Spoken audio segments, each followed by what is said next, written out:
Oh, I hate the intro thing. I'm just not good at intros at all. I can do other people's intros better than I can do my own. Um, let's see, whose intro? Well, let's see if I can do anybody's intro. How does Randy Gravitt get on here? What does he do here? Hello, everybody, or hi, everybody. How y'all doing? And Anthony Greeno, if he was here, he would be like, "What's up, YouTube? I'm Anthony Greeno." Michael Catt? I can't do Michael Catt. How does he? What does he get on? I'm not sure about Michael Catt. How about Gray Hughes?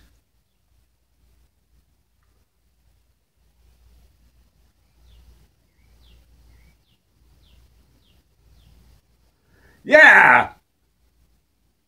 How about Incognito Society?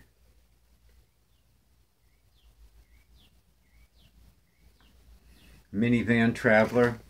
Oh, thank you, people, for tuning in. You're all so very beautiful, and I love each and every one of you. And thank you for subscribing. I'm having a wonderful time. I can hear the little birdies chirping. Ladies and gentlemen, oh, I got to do Stu Sutclif. Oh, well, you see, ladies and gentlemen, it started a real long time ago when I was just a little itty bitty baby, and what I'm trying to say is, actually, I really don't know what I'm trying to say, but that doesn't matter because people just say shit anyway. But and getting down to the real nitty gritty, this video is supposed to be about Harvey Carroll and some of the evidence and timelines and interviews that he has conducted throughout the years. I can't believe I'm sitting here. I can't believe I'm sitting here saying after years. Didn't think it would come to that, but this has to do with the Delphi murders of Libby and Abby, of course. For people that already know that have been following this. Well, okay, the reason I'm making this video is I've sat down and thought at length about Harvey Carroll's efforts to help try to find Bridge Guy. And of course, Harvey will be making a video to counter this video. But I have more questions than answers, and I'm thinking to myself the purpose of it all. Okay, to give you all an idea, Harvey has claimed that for the past 2.5 years he has painstakingly investigated this case. They have groups. I'm not up on all this stuff, so I'm going to be kind of not real precise. I'm going to do some generalizations from what I understand it to be. Okay, so here you have a guy. You have Mr. Carroll, who is a very educated man, much smarter than me. He's got a lot of credentials. He's been involved in government and foreign governments and made a lot of decisions, and a lot of people harp on him for that, but it's true. Okay, so he took interest in the Delphi case way back when, published a book that was kind of premature that I have never read. He didn't make monetary gain off it, and if he did, so what? But he didn't. He gave away copies of the book. If there would be closure to this case, he could probably continue it. Okay, so he formed groups in the very beginning. I don't quite understand all this and the chronology of it all. He can sort it out better than me, but basically he worked his ass off, not physically, but probably behind the computer. I don't think he was in the country when the murders happened, but he's got liaisons here. He's done a lot of stuff by proxy. Okay, so they investigated, they interviewed. There were 60 people on the bridge that day, or not on the bridge, but at the Monon High, at the trails, as they call it. I've never been there. So they compiled all this information. He's been talking about it for years. Gray Hughes has timelines, Google Earth, and as you'll see here, I'm very basic. Ladies and gentlemen, I don't have green screen. I don't use Google Earth. Well, not for my video purposes. Um, I don't do scientific analogies of it. I'm out here to debate. I'm not an investigator. I just give my point of view. I sit back and study what some of the others say, and I'll correct them or jump on them, and they can do the same to me if I get out here with something that I'm full of shit, which does happen. I want to be called out for it.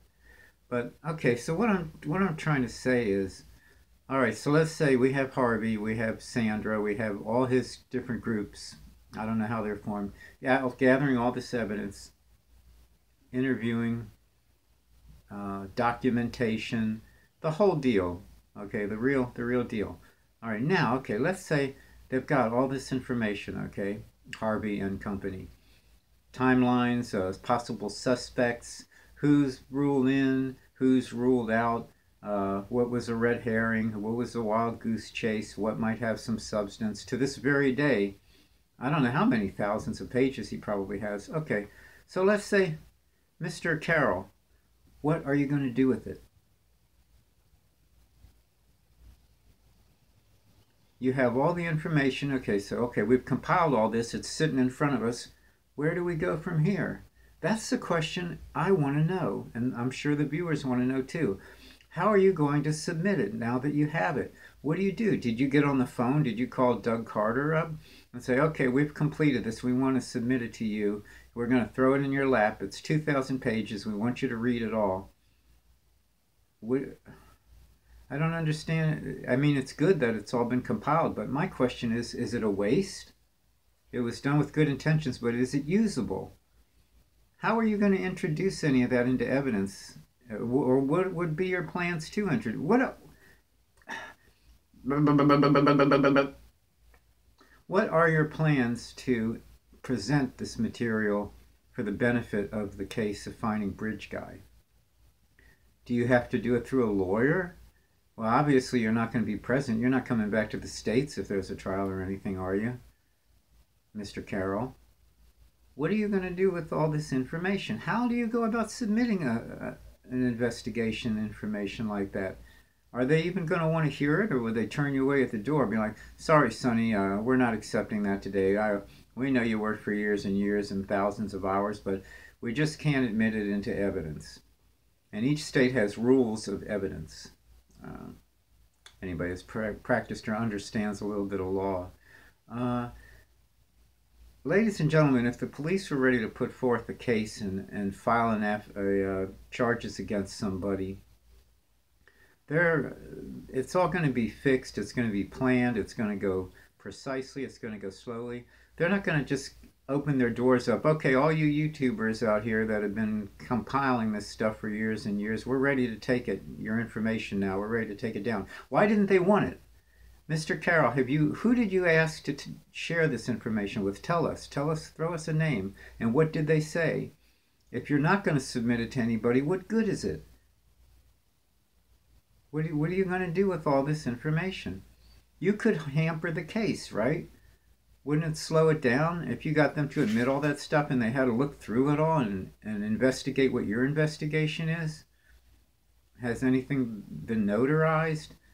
All these people that were on the bridge that would testify, they're gone, man.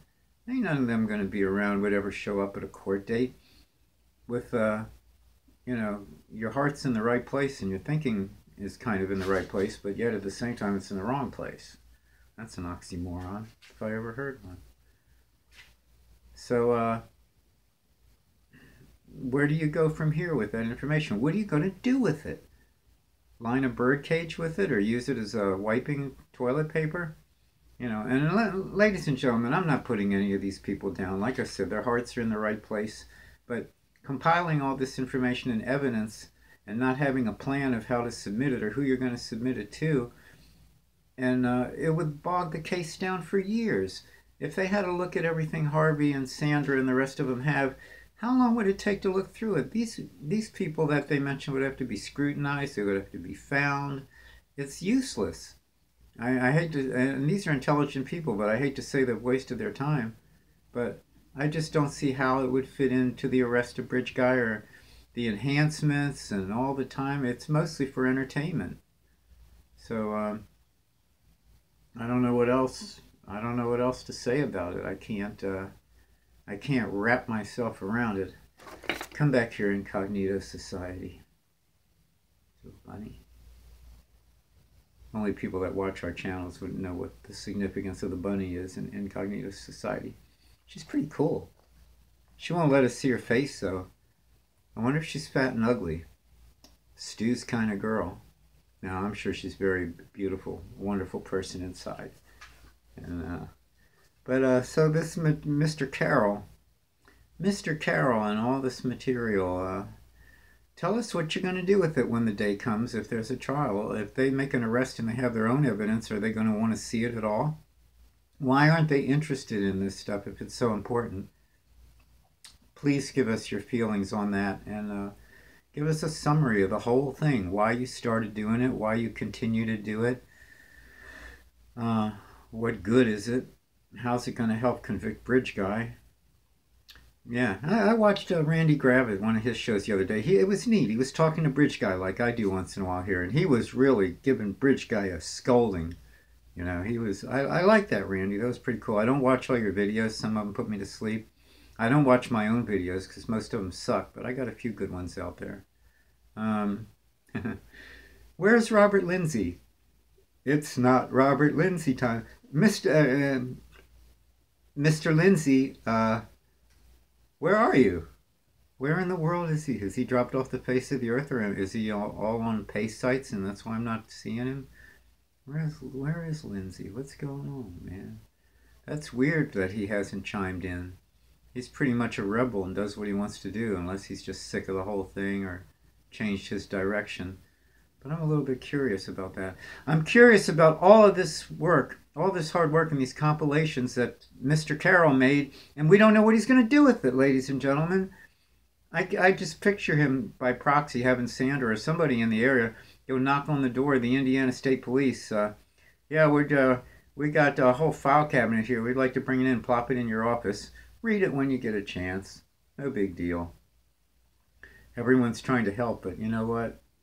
The social media and the YouTubers haven't been a lot of help for now. And the law enforcement knows that. They're not idiots. Some of us out here think we've thought of something they haven't thought of. That's very doubtful. We don't really know what's going on in this case. We haven't known from day 3. I say day 3 because at first stuff leaked out. I'm not going to run through all the theories again. Maybe that'll be for my next video. Anyway, so in closing, the questions I'm asking Mr. Carroll, to sum it up, is why did you compile all this information? Why did you question all these witnesses, and what good are they if it's hearsay? You said you got statements from them all. We'd like to see a couple if you'd read them anonymously. Yeah, my name's John Doe, and I was sitting down over here on this bench with my girlfriend, and this creepy guy in blue jeans with a heart on and a mohawk and a puppy under his vest or whatever it was. You know, he like walked by us and said hello. But, you know, it was kind of dark. This case is so screwed up. But ladies and gentlemen, any minute there could be an arrest. You know, it's like, I'm not going to sit out here and tell you all it's cold, it's blown. That would be stupid. I don't know that. You don't know that. Nobody can say that, really. Anything can break. Get out of here, fly. These flies are attracted to my hairpiece. What do you think I could get for this on eBay? It was out there one time, but it's more famous now. It's got body. So where was I? I distracted my own self. Yeah, so let us know the plan, Harvey, the plan for the material that you have so meticulously compiled. Let us know more about it. Okay, I'm calling you out on this, and the viewers and myself would like to hear it, like to see it. Okay, I can't think of anything else for now. Someone sent me an email and said I had a nasty, ugly, dirty basement. This place is pristine. You should see the rest of the flat. But to each their own thinking. Where you want me to have props and make a special video, man? Get statues of Mozart and columns and shit like that? That's not what I'm about. I'm bare bones. I just get out here and let it all hang out. Not the old hippie mentality. I'm a street person. I don't play that sugar-coated shit. Well, ladies and gentlemen, I can't begin to tell you how wonderful it is that you've tuned into me and watch my videos, and you know, it's really a blessing to have you all here. I just cannot say how happy I am today. I am so happy I could just go beat the hog. Who did I not imitate? Did I leave someone out? That's Harvey Carroll. Yeah. Harvey's a good guy, ladies and gentlemen, and he's been stricken with cancer. I hope it's in remission. But a lot of you people that put him down are going to be very, very, very sorry when he's gone. But he won't be gone right away. He's doing real good. He's got the best medical treatment available. And he's a pretty nice guy, too. And me and him had some fun friction going on in the beginning when I first started doing videos. It took him a while to understand my concept. All right, so that's it for now. Yeah, I guess that's it. I don't have anything in writing. I don't know what else to say. This is just a ad hoc video. And to all my detractors, to people that give me hope, same to you too. I don't sugarcoat anything. I'm not going to be a nice guy. I'm not a nice guy. I'm not a mean, bad, nasty bastard. But I'm not a sugarcoater. Let it all hang out, baby. I was 11. I was 11 years old during Woodstock in 1969 and the Manson murders. 1969 was a wild year. I'll do a video on 1969 one day. Okay. So with that, I say adieu, adieu to you and you and you.